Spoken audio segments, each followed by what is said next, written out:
you think you're in love.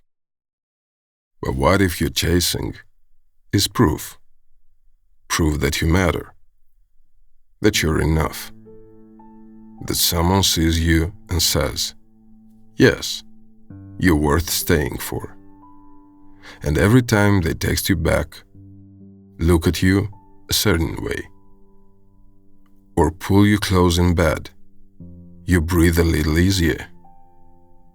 Not because you feel loved, but because for a moment you don't feel invisible. Here's the thing. Validation and love are not the same. But when you've spent years starving for one, you'll mistake the other for it. Maybe you grew up in a home where approval was rare, where affection came in bursts. When you achieved, when you behaved, when you made yourself small enough to fit someone else's comfort. So now, when someone notices you, it's like oxygen flooding your chest. You crave that hit of being seen. And in that crush, you call it love. But love is steady. Validation is fleeting. Love stays when you flatter. Validation fades when you stop performing.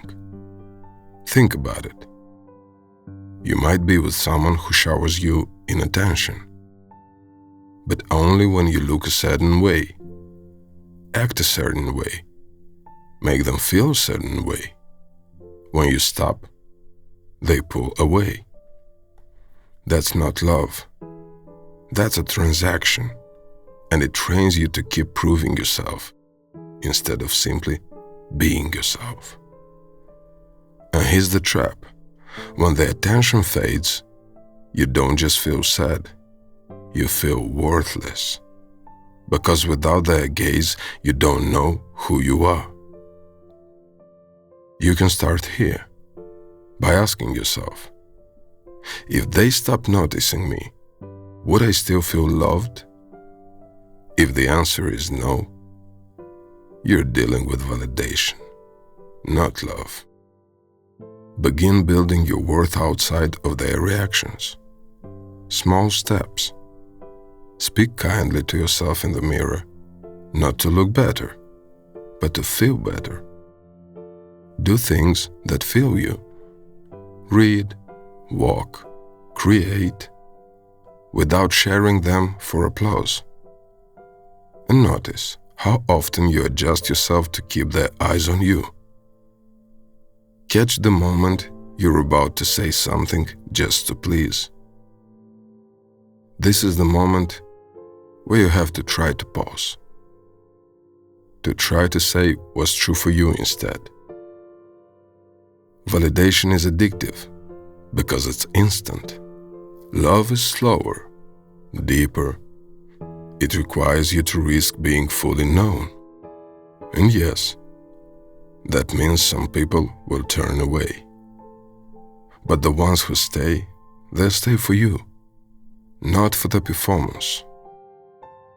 When the craving hits, when you want to send the perfect text or post the perfect photo just to get a reaction, stop. Ask, what am I hoping they'll tell me that I can't tell myself right now? Then say it to yourself. I'm worthy. I'm enough. I am still here. Every time you give yourself the words you've been chasing, you weaken the need to beg for them. Validation feels sweet, but it's like sugar. It spikes, then crashes. Love feels different. It's the steady fire that doesn't need to be fed every second. It's the quiet presence that stays whether you're shining or in shadow. If this hit you in the ribs, it's not to shame you. It's to remind you, you don't have to keep auditioning for love. The right love won't need you to.